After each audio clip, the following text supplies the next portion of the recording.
Amanhã é domingo de Páscoa. E a questão que eu quero levantar aqui é a seguinte: foi por você que Jesus foi para aquela cruz? Então vamos entender um pouquinho o que é a Páscoa. Lá no Antigo Testamento, nós tivemos a libertação do povo hebreu, lá do Egito. E na última praga, foi o anjo da morte que passou por cima do Egito e ele ia levar o filho mais velho de todas as casas, o animal mais velho de todas as casas. Para que isso não acontecesse, os hebreus deveriam passar o sangue de um cordeiro na parte de cima e na lateral das portas. E quem fez isso obedeceu ao que tinha que ser feito também, sobre a forma de comer e tudo mais. Quem respeitou isso, o anjo da morte não levou o primogênito. Essa passagem do anjo por cima é chamada de Pessá, que em português vira Páscoa. Então a Páscoa no Antigo Testamento era essa comemoração da libertação do povo da opressão lá do Egito.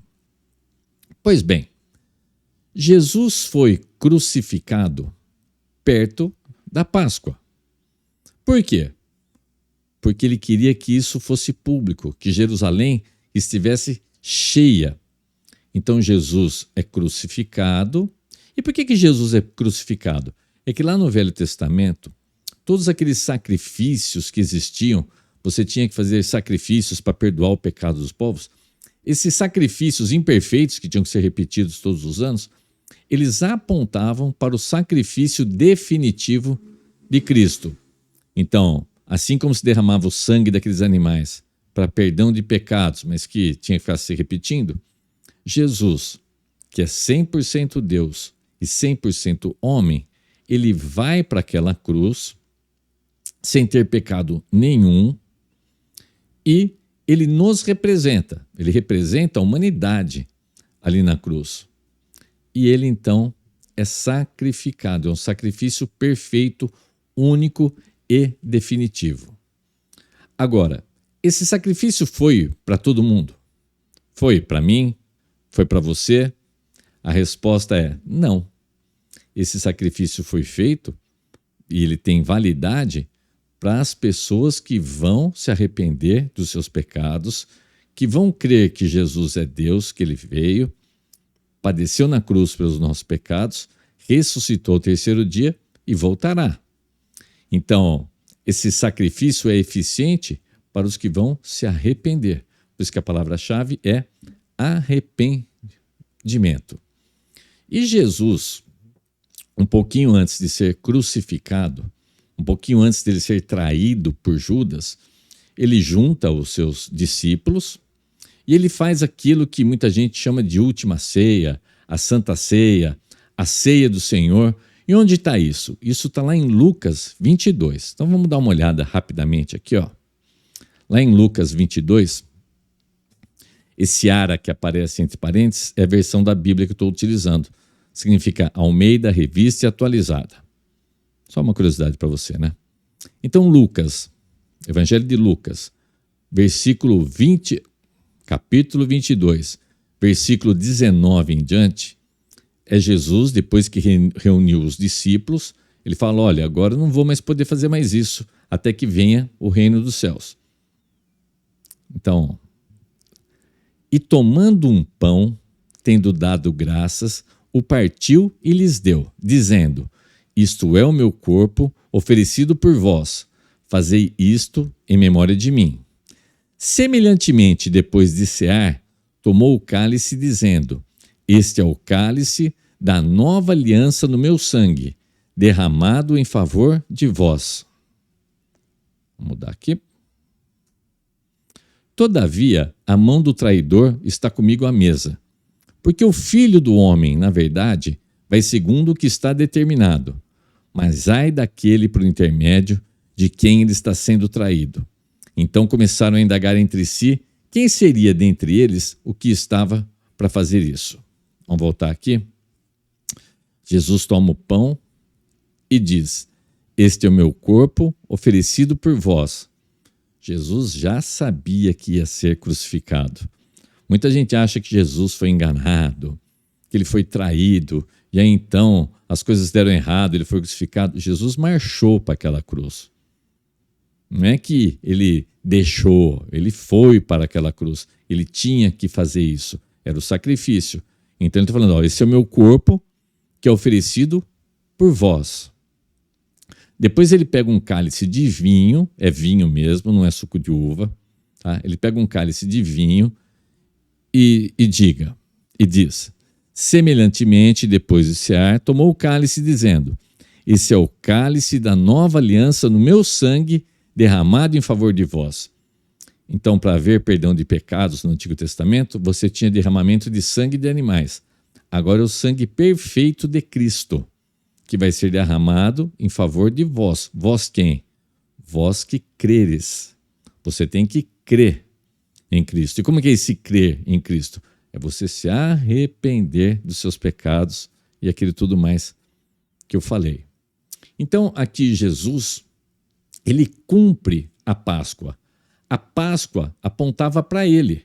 Aquele sacrifício feito lá no Egito, com o anjo da morte passando por cima, isso prefigurava a Páscoa de Cristo. Então, Cristo cumpre a Páscoa. Por isso que os protestantes, eles não têm a Páscoa como um dia santo. É um dia para você rememorar a crucificação de Cristo e a sua ressurreição.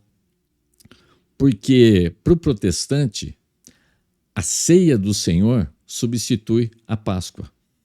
Então, sempre que nós estamos na nossa ceia, que nós estamos na nossa Santa Ceia, nós estamos dizendo que Cristo é o nosso Cordeiro. Então, voltando à questão inicial, Jesus morreu e ressuscitou por todos. Há poder no sangue de Cristo, há poder em Cristo para toda a humanidade ser salva. Mas não é todo mundo que vai ser salvo. Então, Cristo morreu e ressuscitou por aqueles que vão crer no seu nome. Então, a Páscoa é um excelente momento de reflexão para você analisar o seguinte: você aceitou ou você não aceitou? Porque no dia do juízo final, ninguém que estiver no inferno vai poder falar assim, ó, eu estou aqui injustamente. As pessoas vão ser obrigadas a dizer assim, eu estou aqui porque eu rejeitei a Cristo. Mas você rejeitou a Cristo? Então agora a gente vai lá para o Evangelho de João, tá? A gente vai lá para o Evangelho de João. João 3,16 é uma das passagens mais famosas da Bíblia, é super, hiper, mega power conhecido. Todo mundo gosta de citar João 3,16, mas as pessoas acabam às vezes deixando só lá no João 3,16. Mas tem versículos anteriores e tem versículos posteriores. Então eu coloquei aqui um pouquinho além do João 3,16. Então, Evangelho de João, capítulo 3, a partir do versículo 16. Porque Deus amou o mundo de tal maneira que deu seu Filho unigênito para que todo aquele que nele crê não pereça, mas tenha a vida eterna. Então, as pessoas falam que Deus é um Deus mau, que Deus vai mandar as pessoas para o inferno. Olha, Deus é um Deus justo. Ele é um Deus de amor. Ele amou o mundo de tal maneira que ele mandou o seu Filho para morrer por mim e para morrer por você, naquela cruz, daquele modo terrível. Porquanto Deus enviou o seu Filho ao mundo, não para que julgasse o mundo, mas para que o mundo fosse salvo por ele. Época de Páscoa, né? Todo mundo fica falando assim, foi por você, foi por você, foi por você. Eu estou abrindo parênteses aqui, que esse foi por você, é por você que creu, ou por você que vai crer. Então vamos continuar aqui, ó. Deus amou o mundo de tal maneira que mandou seu Filho unigênito, tal. Agora olha o versículo 18. Quem nele crê não é julgado. O que não crê já está julgado, porquanto não crê no nome do unigênito Filho de Deus. Aqui tem uma notícia muito boa. Qual é a notícia muito boa? Quem nele crê não é julgado. Então, lá no dia do julgamento, quando vai ressuscitar todo mundo, e vai haver o julgamento final. Então, alguns vão ressuscitar para a vida eterna, outros vão ressuscitar para a perdição eterna, para uma segunda morte. Então, olha que notícia muito boa. Quem nele crê não é julgado. Quando você aceita o Senhor Jesus, você é justificado, é uma coisa jurídica. Você fica quites com a justiça de Deus, está tudo certo. Deus olha para você e a justiça de Cristo é imputada a você. Então, Deus não vai olhar para você vendo aquele seu passado horroroso, com pensamentos terríveis, com coisas horrorosas que você fez. Deus vai olhar para você vendo a justiça de Cristo em você. Além de tudo, você vai ser adotado como filho. Jesus vai ser seu irmão mais velho, uma coisa maravilhosa. Então, aqui nesse versículo, olha que notícia boa. Quem nele crê não é julgado. Entretanto, todavia, não obstante, o que não crê já está julgado, porquanto não crê no nome do unigênito Filho de Deus. Você percebe? Ou você crê, ou você não crê. Se você crê, mas é aquele crer com arrependimento, aceitando o Senhor Jesus, crendo com o coração, confessando com a boca, se arrependendo, quem nele crê não é julgado.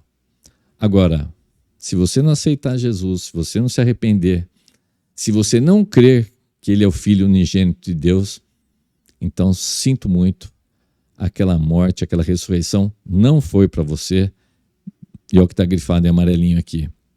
O que não crê já está julgado, porquanto não crê no nome do unigênito Filho de Deus. Não há neutralidade com Cristo. Não há neutralidade com Deus. Ou você está de um lado, ou você está do outro lado. Agora, é um momento de escolha. E como eu disse, lá no juízo final, ninguém vai ficar dizendo, mas não estou aqui injustamente. Não, você vai estar lá porque você quis. Deliberadamente você não quis aceitar Jesus. Que esse dia de Páscoa não seja só um dia de você comer o seu chocolate e de você almoçar com a sua família, mas que seja uma excelente oportunidade de você observar a obra de Cristo, reconhecer o que ele fez naquela cruz, se arrepender dos seus pecados e entrar para a lista dos salvos. Porque aí, se alguma coisa acontecer hoje, você deixar esse mundo hoje, você já vai para a presença de Deus. E quando houver o grande dia em que todos vão ressuscitar num corpo novo, num corpo glorificado, você esteja ali na parte alegre desse dia e não na parte que vai se lamentar pelo resto da eternidade. Um grande abraço, Deus abençoe, que você tenha uma Páscoa extremamente abençoada. Tudo de bom, a gente se vê no próximo vídeo. Tchau, tchau.